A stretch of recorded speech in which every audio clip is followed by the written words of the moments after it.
I welcome you, my dear brothers and sisters, despite the delay.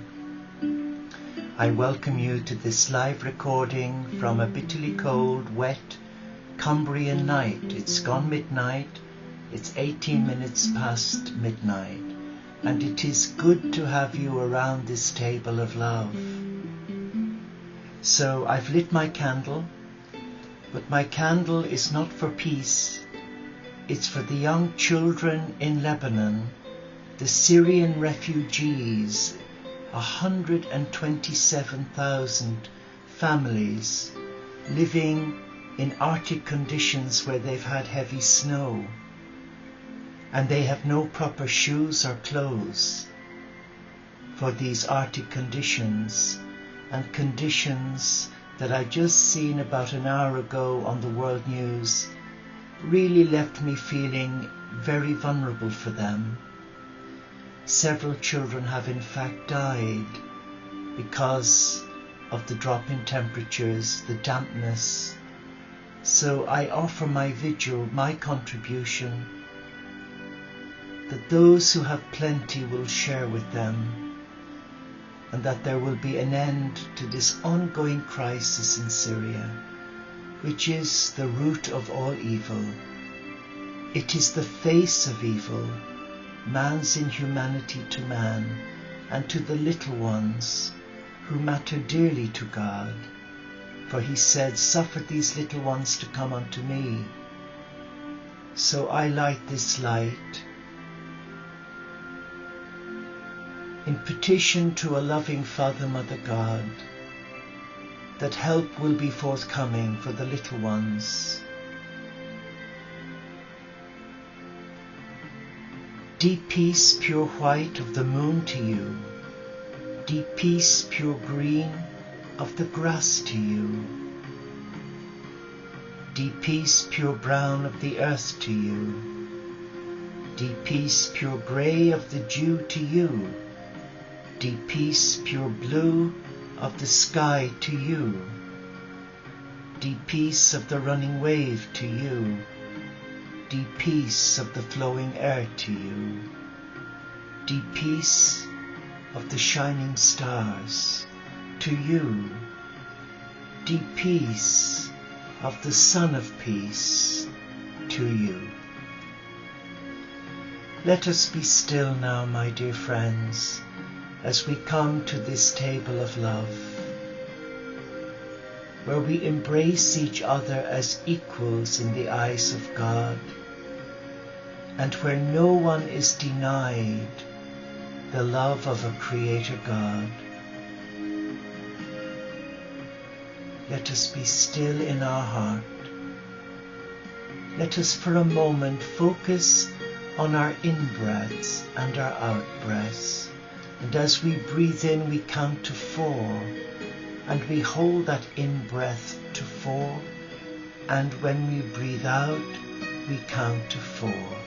So let us begin by taking a nice, deep, non-labored in-breath. 2, 3, 4, and we hold it. 2, 3, 4, and now we release. 2, 3, 4, and relax. And connect with the rhythm of your breathing. Be comfortable in where you are. And if you could have your feet without shoes, slippers, or sandals, and allow your feet touch the sacred earth, where Gaia, our Mother Earth, is waiting to bless you for your presence here.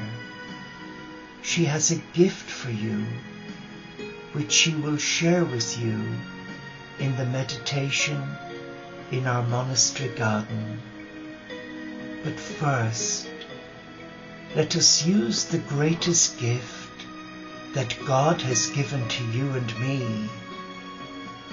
It's a personalized gift, the gift of free will, to choose whether you wish to surrender your heart to love or choose to remain in fear. And I call on the angels of God, the messengers of love, and I invite them to come to you now in your little space, your sacred oasis, where no one can hurt you, no one can harm you, and where there is only love, God's love. Just relax. And with every in-breath that you breathe in the love of the cosmic Christ. Breathe in all that is sacred. For you are a child of God, a child that is loved, a child that is respected and valued by Gaia, our Earth Mother, and by our Heavenly Mother, the Queen of Heaven. Just come as you are and sense the peace and the love of the sacred. Relax now. Relax in the presence of all that is.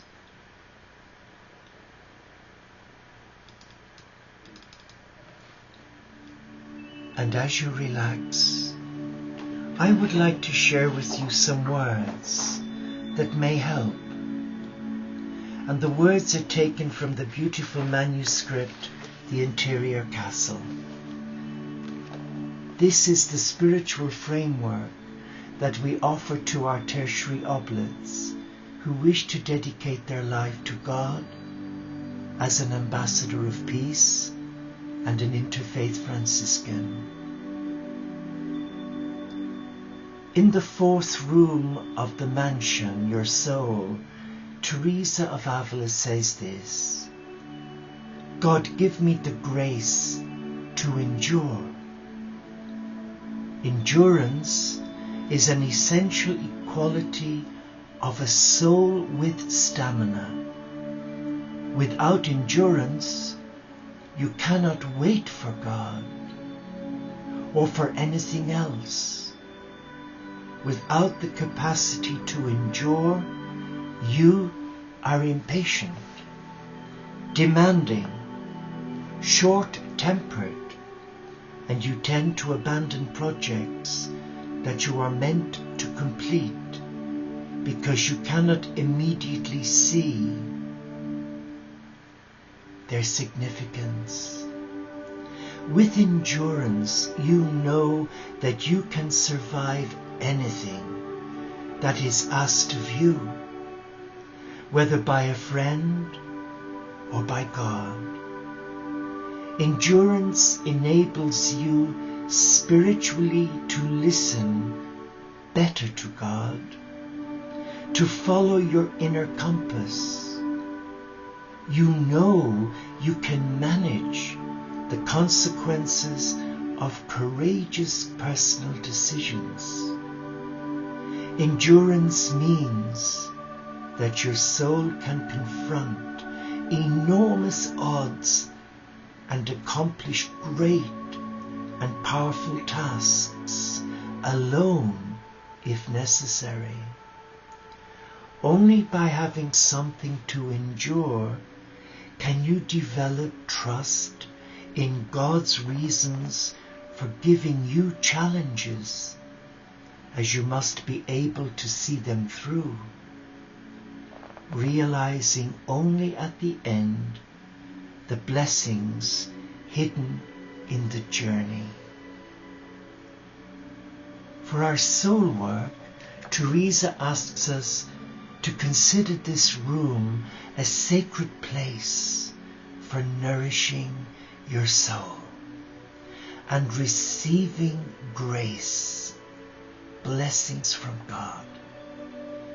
In your journal, reflect with your soul on what you have been given to endure and how you feel about those challenges? Well, for one, I can tell you, for 2 years I've battled with leg ulcers as a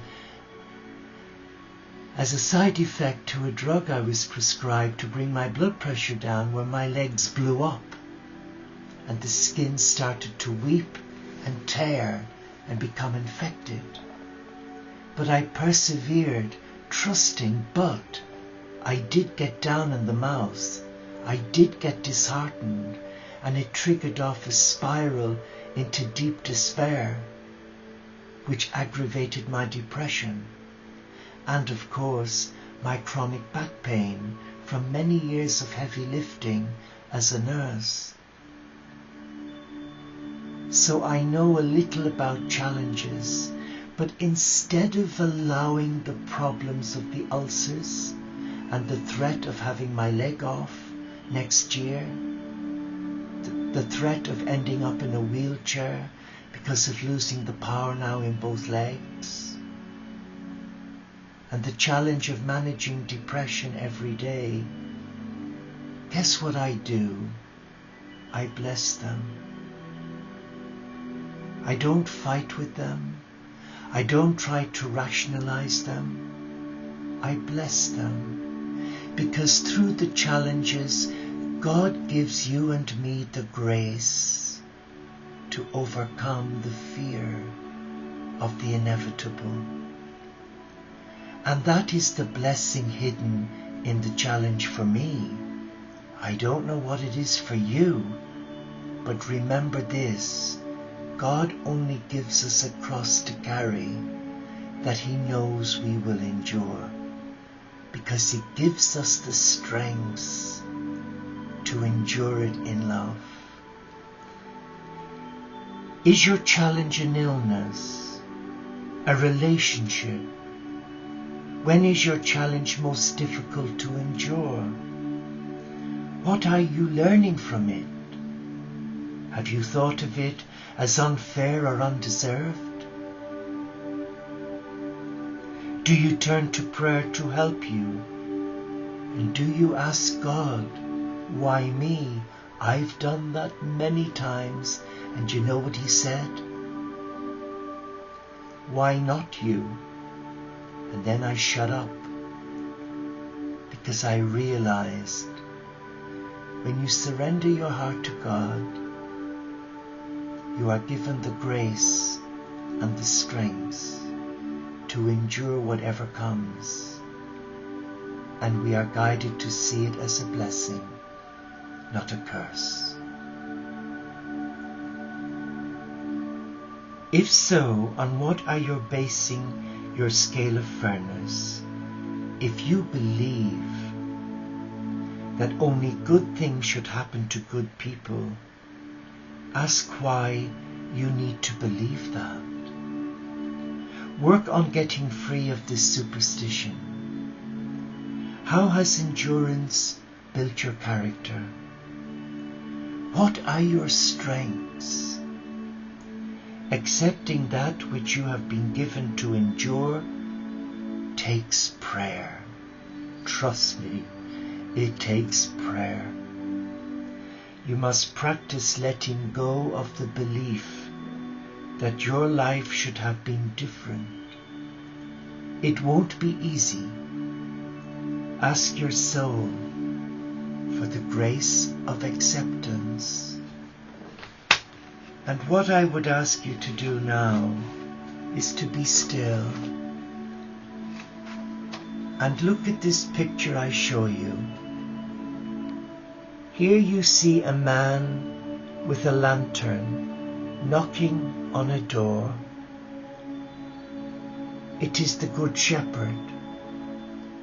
He's knocking on the door of your heart, and he's asking you, will you let me in? Will you allow me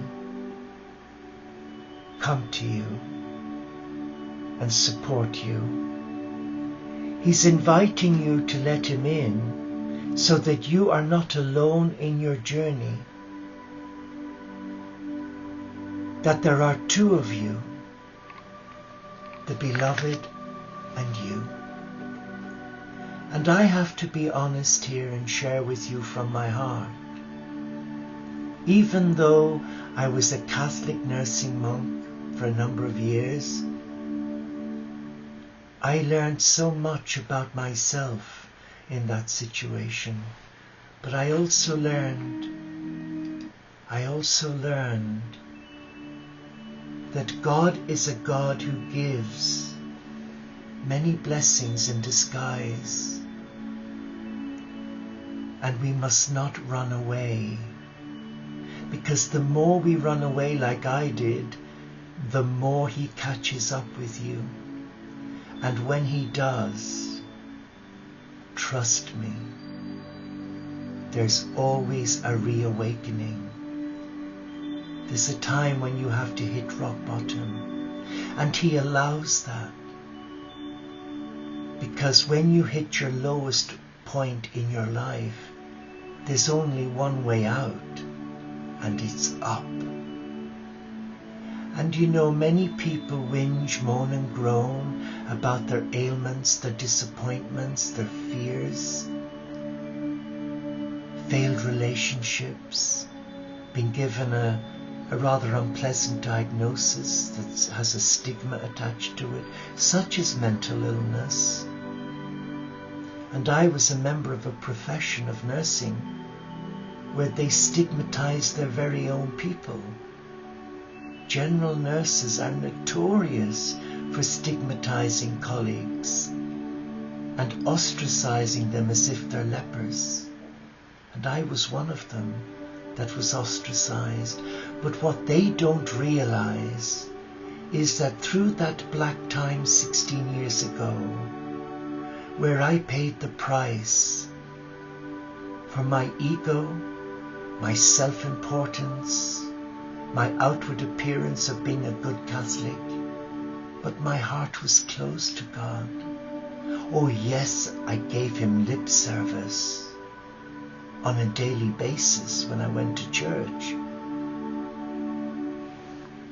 But it wasn't until I became mentally ill and had to face some pretty horrendous fears of abuse from a father I loved in the monastery where we were abused and reprogrammed. And then when we left the monastery, the people I turned to thinking they would be there for me, my family, they didn't know their own son or brother because I had changed. But the one good thing that's come out of my nightmare is that I know in here now that I am loved. And it doesn't matter what you think of me or what the world thinks about me. I know what my young brother thinks of me. He's made it very clear on the internet that I'm a scoundrel, a scallywag, a scammer, an evil person. But you know, I know before God that I do my best with His help. And it's His help each day that gives me the strength to trust Him. When my very foundation has been taken away, His love triumphs over every adversity. However much you feel crushed by loved ones, by disappointment, by failure, by illness, by rejection in love, by the loss of a loved one. And trust me, when I lost my best friend of 28 years, we were like blood brothers. I felt I'd had a stroke. I was in a limbo. And the person I was crying was for me. How selfish is that? I was so full of self-pity. But out of that mayhem, that deep sadness, God was saying, there is only one love I can share you with. And that is your first love, your God.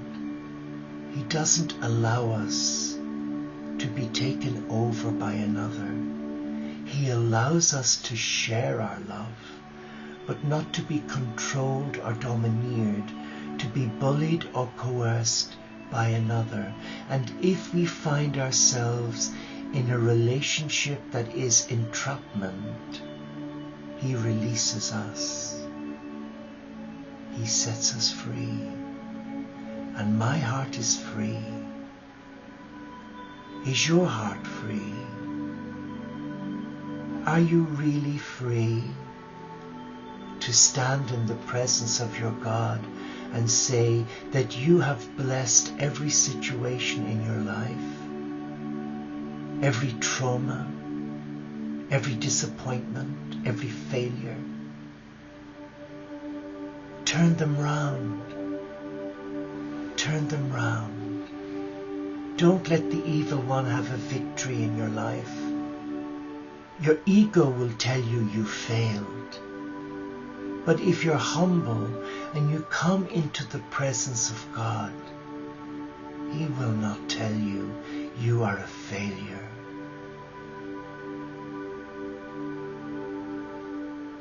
He will throw His arms open to you and call you to Himself. And all He will ask, do you love me? Do you really love me? Do you really trust me? Do you trust me to walk with you, to provide for you, to care for you? And you have to take responsibility here, and you have to answer truthfully. Who is it that you believe in? Is it yourself? Your hurts? Your illness? Or do you trust in a loving God who will always provide for you? But you have to surrender. You have to surrender your heart to that love. For there is no greater love than to be loved by the beloved. And He will not make demands on you. He will not compromise who you are. He will embrace you whether you're gay or straight, whether you're a widow or divorcee, whether you're disabled or able-bodied, whether you're black or white, young or old. His arms will always be open to you. They were for me. 16 years ago, I remember it well. It was this time I remember kneeling in the gutter, pleading with God to send me 3 archangels to help me, because I faced a prison sentence for my manic behavior through Prozac. And I knelt in the rain on my way to church, and I could see the families putting up their Christmas trees, and I was so alone, and I was frightened. And guess what? Within 7 days, He came to help me and introduced 3 amazing people into my life who empowered me self-heal. Relax now. Come with us to the monastery garden. Be still in this garden, for there is only love here. Relax now. Be still in the presence of your God.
quietly in our monastery garden, you are aware of Mother Earth washing your feet of all the stress, the guilt and the fear that's been leveled at you as a child of God. All the failures, the disappointments, failed relationships, loss of loved ones, man's inhumanity to man directed towards you. You are now in this sacred garden here, surrounded only by love. Allow your senses now embrace the divine. Your sense of sight, you can see the beauty of creation, the cathedral of God. Your sense of hearing, you can hear nature singing the praises of God. Your sense of touch, you can feel the gentleness of the leaves and the flowers, the sensitivity to touch, the fragrance, the color, the size, the beauty, the shapes. In your heart you can sense love, that you are loved, though you may feel down and out, broken and in many pieces, but your God speaks to you in creation. My God sings to me when I walk around the garden or into the forest nearby, and I hear the birds singing the praises of God. But we are sat in the monastery garden, and there is love here. Mother Mary is here with Kuan Yin, Magdalena, Gaia and Isis, the angels and archangels, and all the holy men and women of God are here singing the praises of God. And they come to you and they bless you. They bless you because you are loved. Relax now. Let them lay their gentle hands upon you and take your burden from you. And feel the peace of your God.